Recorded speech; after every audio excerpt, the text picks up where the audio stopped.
Huwag kang mag-rattle, boy. Ah, mag-rattle.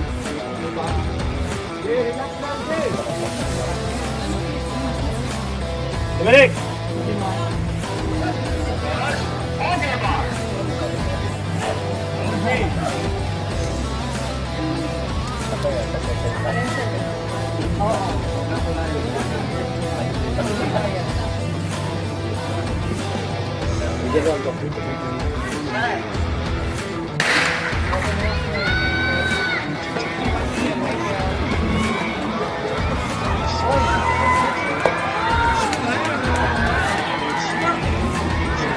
Hello ladies and gentlemen, you are still watching the Pole Vault Secondary Boys Finals. So 3 meters na po yung taas ng bar. At medyo matagal po ang larong ito, pole vault, dahil dalawa po yung ina-adjust sa upright po. Mayroon pong sinasabing upright, yung sa baba po, ina-adjust din po yan. Yan sa baba. At saka sa taas po, ina-adjust din po.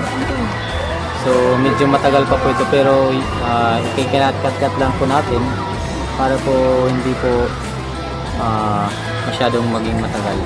So hindi po natin makaka-cover up lahat ng video ito. At least meron tayong sample kung paano pong laruin ng pole vault.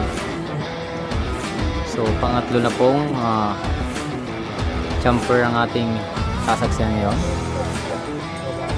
Nice. Ayun. Pinatiming na lang ko. Ano may tawid lang.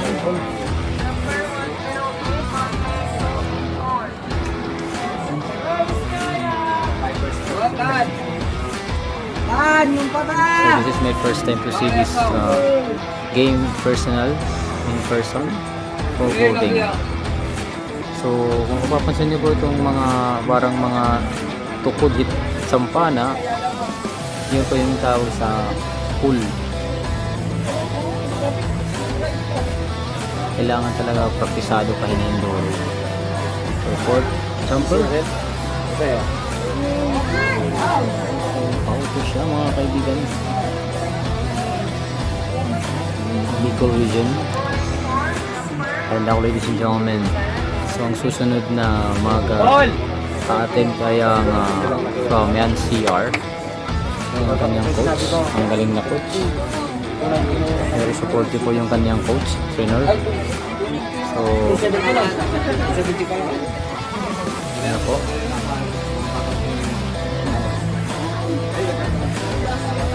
so mayroong 1 minute na oras Requesting Mr. jump Conara pole vault. to the center stage please for the awarding ceremony. Di ba mo sir na 1 minute ano? Dapat 1 minute ano?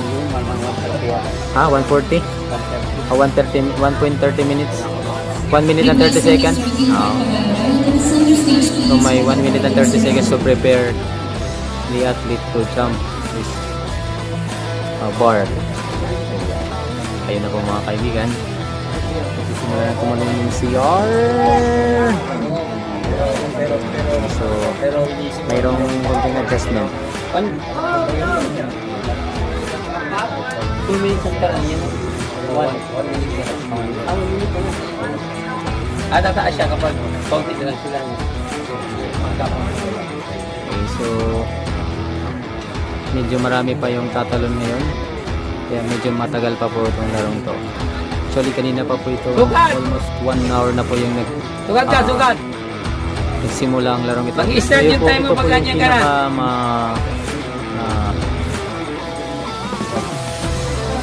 Tagal na laro ng track and field, ang pole vaulting. Mas matagal pa po ito kaysa sa high jump, kasi yung high jump isa lang po yung ina-adjust. Kailangan mo yan! Ito po dalawa po yung kanyang adjust. Anong region yan sir? Hindi ko logo. Okay, now ladies and gentlemen, you're watching pole vaulting. At ngayon po magkakapit na po tumalon pole vault ang region, Bicol region.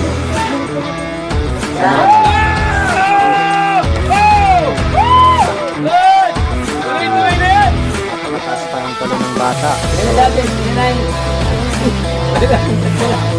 So napakaganda pa lang ng laro ng pole vaulting, pero kailangan talaga marunong yung mag-retrain dito kasi isang pagkakamali lang pwedeng ma-injure din yung bata. So ngayon po mga isun, so apat na lang si Sir yung nakatalon.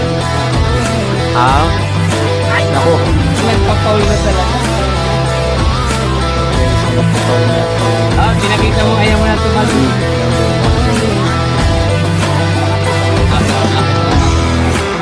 so yung nakatalon sir, apat na lang sa Bicol lang, pero marami pa sila. Apat na. Sila sa hotel din.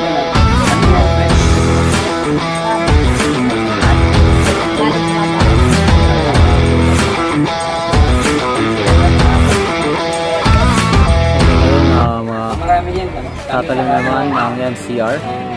Central Visayas. So for additional information po, yung pole vaulting po ay only for the secondary boys and po wala po itong laro ang mga babaeng secondary. At saka yung first yung qualifying standard po dito ay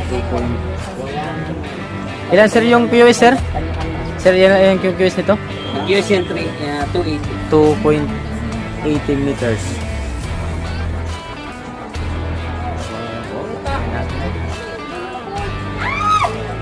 Nako. Okay. Okay lang. Naka-tres pa siya. 290. 290. Break niya din.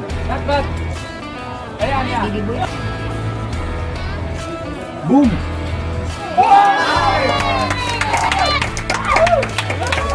Aling! Angasan mo! Pagkababa lang sa akin. Para sa akin.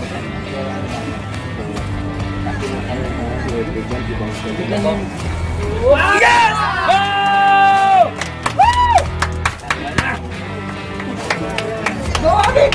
Ilang meters na yan sir? Ilang meters na? 310. So 3.10 na po meters ang natatalo ngayon ng ating mga atleta from Bicol Regions. So dalawa na pong Bicol Region yung nakatalo na ng 3.10 meters sa pole vault. Pero saan na?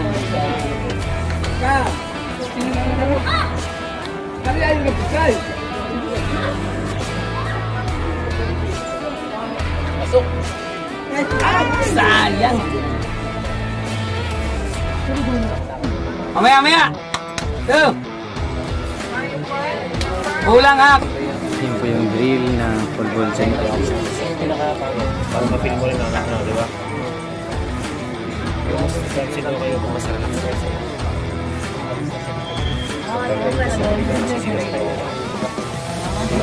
Pagdating ko doon.